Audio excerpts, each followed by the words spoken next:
was the day of our family trip, and when I arrived at the airport, there was no one there. I called my sister and she replied, "This week will be amazing without you, loser." 8 days later, she was begging for my help. Hello, everyone. This is a tale of betrayal, payback, and the moment my self-centered sister realized she had crossed the wrong person. Let me introduce the key players.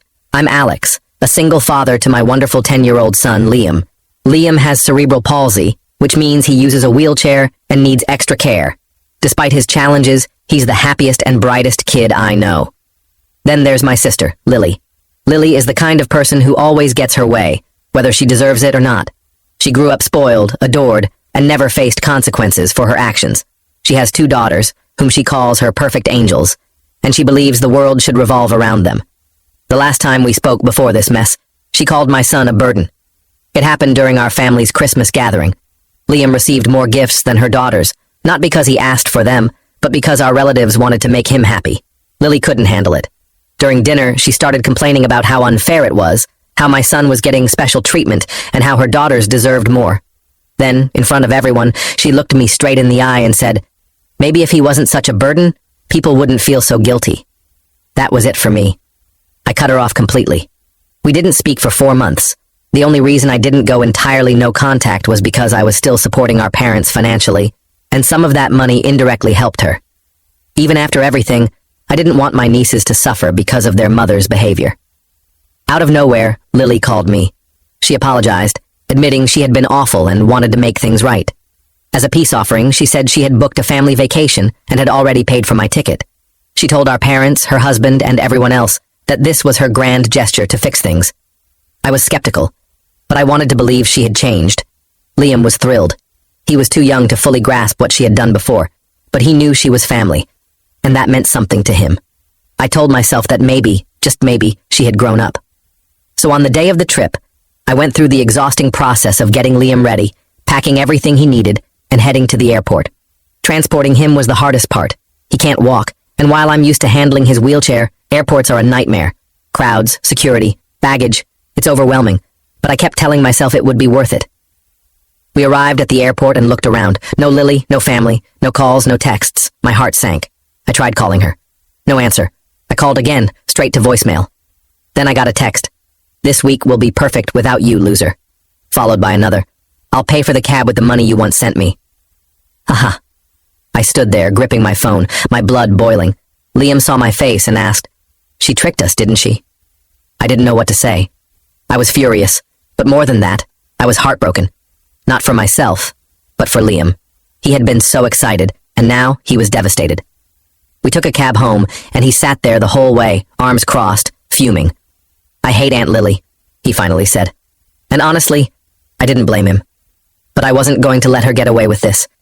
If she thought she could humiliate me and walk away unscathed, she was wrong. I went straight to my parents. My dad listened to everything, sighed, and said, "Well, if she wants to play games, let's play." That's when he gave me an idea. A brilliant, simple, and absolutely perfect idea. Lily thought she was returning to her normal life after 8 days of fun in the sun. She had no idea what was coming. That night, I couldn't sleep. Every time I closed my eyes, I saw Liam's disappointed face and Lily's cruel text. She had tricked her own brother and her nephew with a disability just for a cheap laugh. The next morning, I went to my parents' house. My dad was waiting for me, sipping coffee as if he had expected me. My mom, however, looked uneasy. She hated conflict, but even she admitted this was a new low for Lily. Dad leaned back and said, "So, you want to teach her a lesson?" I didn't answer immediately. I didn't want revenge for revenge's sake. I wanted her to understand that actions have consequences, that she couldn't treat people horribly and expect no repercussions. Dad smiled and said, "Then I've got an idea for you." And his idea? Brilliant. Simple. Completely legal. Here's the thing. Lily and her husband Mark rented their apartment. They didn't own it, and their landlord, a close friend of my dad's, a guy named Tom, who didn't like Lily's attitude. Dad called Tom that morning, explained what had happened, and just like that, we had our plan. Now, let me tell you something about Lily and Mark. They were terrible tenants, always late with rent, always throwing loud parties, always getting complaints from neighbors. Their lease was month to month, and Tom had been wanting to evict them for a while but never got around to it. Until now. That afternoon, Tom taped a notice to quit on their door, effective immediately. They had 7 days to vacate. And guess what? Lily and Mark were on vacation for 8 days, which meant when they returned, they wouldn't even be able to get into their apartment. But that wasn't all. My dad, being the generous man he is, offered to help clear out their apartment while they were gone. After all, Tom needed the place empty for the next tenant. And since Lily and Mark had left in a hurry, they hadn't locked up anything valuable. Big mistake. We spent the next few days packing up their entire apartment. Clothes, furniture, kitchenware, everything.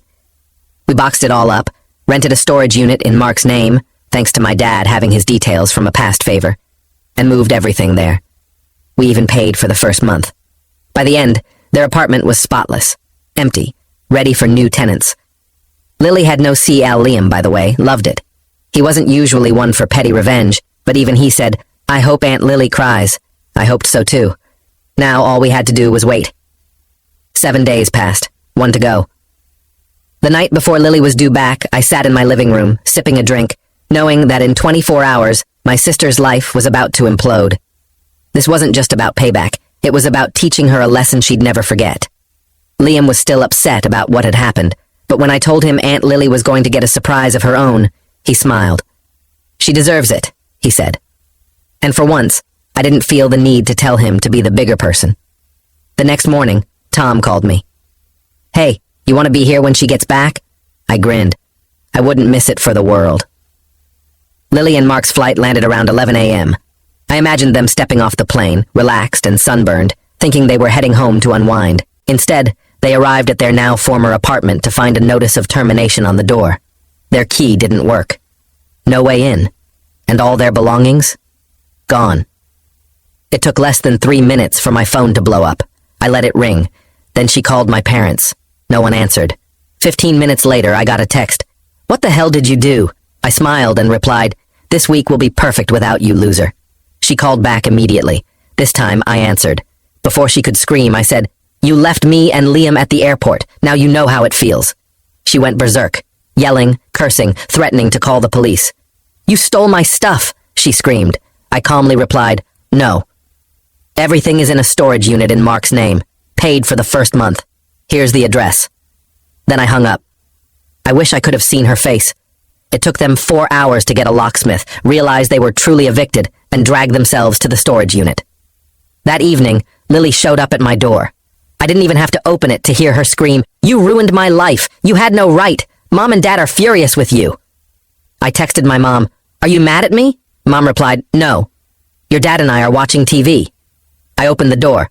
Lily stood there, puffy-eyed, sweaty, a complete mess. Mark was behind her, looking exhausted. I let her scream. I let her throw her tantrum. Then I said, "Liam wants an apology." That shut her up. She hated apologizing, but she knew she had no leverage. She knew she'd messed up. So she muttered, "I'm sorry, Liam." From the couch, Liam shouted, "Say it like you mean it." I almost laughed out loud. In the end, they had to stay with Mark's parents. Their dream vacation ended with them homeless, humiliated, and powerless. And you know what? I slept great that night. You'd think after being evicted and humiliated, Lily would have learned something, maybe some humility, or that actions have consequences. But no. Instead, she did what she always did, made it someone else's problem. After Lily and Mark found out their apartment was gone and their stuff was in storage, they had no choice but to beg Mark's parents for a place to stay. Let me tell you about Mark's parents, Elena and Greg. They don't tolerate nonsense. They never liked Lily. They put up with her because she was their son's wife, but even at family events, they kept their distance. They thought she was entitled, spoiled, and selfish. Now they were getting a front row seat to living with Lily, and within 48 hours, they were already regretting it. Lily started acting like she owned the place, complaining about the food, leaving dishes everywhere, hogging the bathroom like it was a luxury resort. Elena, who prided herself on a clean home, was losing her mind. And Mark? The spineless coward just let it happen. On the third day, Elena called me. I almost didn't answer, but curiosity got the best of me. "Alex, I think it's time for you to fix this," she said. I laughed. "Fix what?" she sighed. "You got Lily and Mark evicted, and now they have nowhere to go. They can't stay here forever." This was going to be fun. "You know I didn't get them evicted, right? They were terrible tenants. Their landlord was already planning to kick them out. I just gave him the final push." Elena didn't like that answer. "Anyway, they're your family. Your parents have a house. They can take them in until they get back on their feet. That was rich.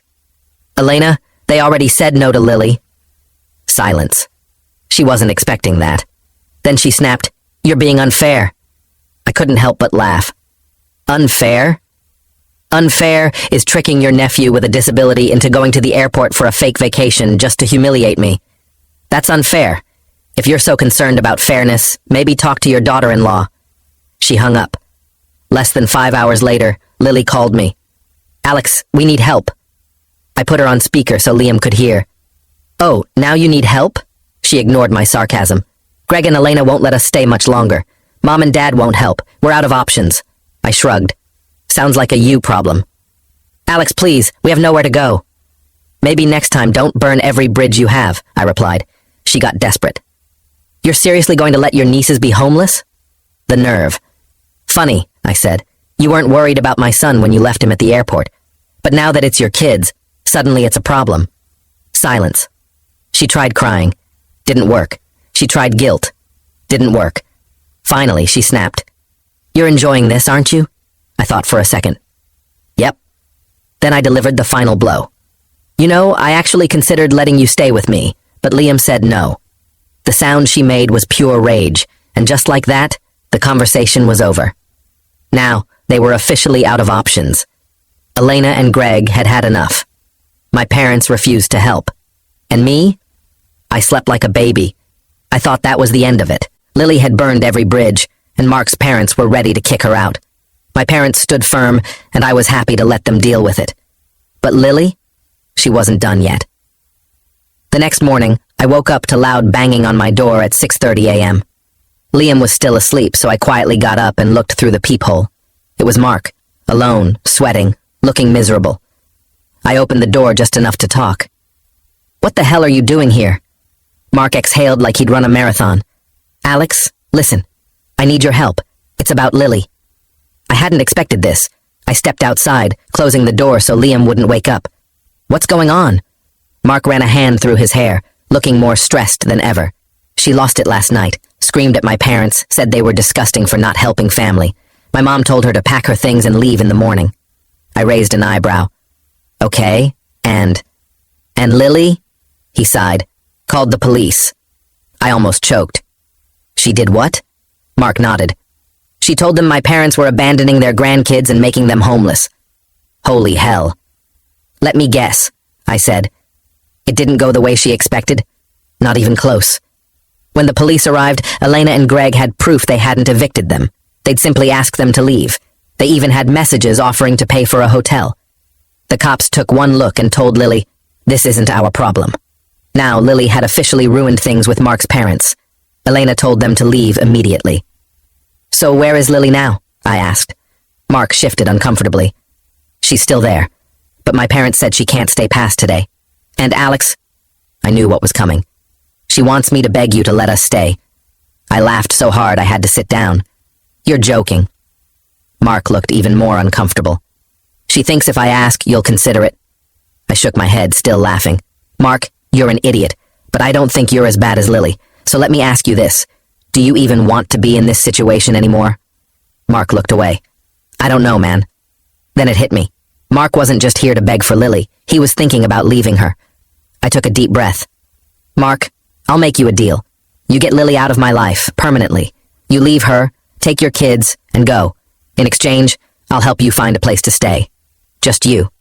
Lily is on her own." Mark's eyes widened. "You'd do that?"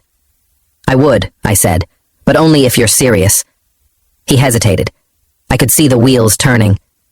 "Think about it, Mark. Do you really want to keep living like this?" He didn't answer right away, but I could tell the seed had been planted. Now, all I had to do was wait. Mark stood there, clearly torn. But in the end, weak men don't change. He shook his head. "I can't do that, man." I wasn't surprised. "Then you're on your own." I turned to go inside, but before I could close the door, he blurted out, "She's coming here." I paused. "Excuse me?" "Lily, she said if I don't convince you, she'll do it herself. She's on her way." I sighed. "Fine, let's get this over with." I didn't have to wait long. 20 minutes later, a car screeched into my driveway, and Lily stepped out. She looked terrible, puffy-eyed, hair a mess, running on rage and no sleep. She barely made it up the porch before exploding. "This is all your fault. You ruined my life." I crossed my arms. "You mean like you ruined Liam's?" Her face twisted. "That was a joke. And you got us evicted. You turned everyone against me." I didn't flinch. "No, Lily, you did that yourself." She didn't listen. She started sobbing, pointing at Mark like he was a hostage. "Mark told me what you said. You're trying to turn him against me, steal my family." I raised an eyebrow. "Are you sure you didn't do that?" Before I could say another word, she lunged at me. It happened so fast. 1 second she was screaming. The next, her hand was in my face. Liam saw everything. For a moment, there was silence. Even Mark looked horrified. Then Liam's voice came from behind me. "You're a horrible person, Aunt Lily." I turned around. There he was, my 10-year-old son, glaring at her with more anger than I'd ever seen. Lily blinked. "Liam, sweetie, you don't understand. I hate you," he said. She froze. I'd never heard Liam say that to anyone. And Lily? She finally broke. She stepped back like she'd been hit. Her face crumpled. For the first time, I saw it. The realization. She had lost. Not just her home, not just her reputation. Everything. She turned to Mark. "Are you really just going to stand there?" And that's when Mark, spineless, pathetic Mark, finally grew a backbone. He took a deep breath and said, "I think Alex is right." Lily's face went blank.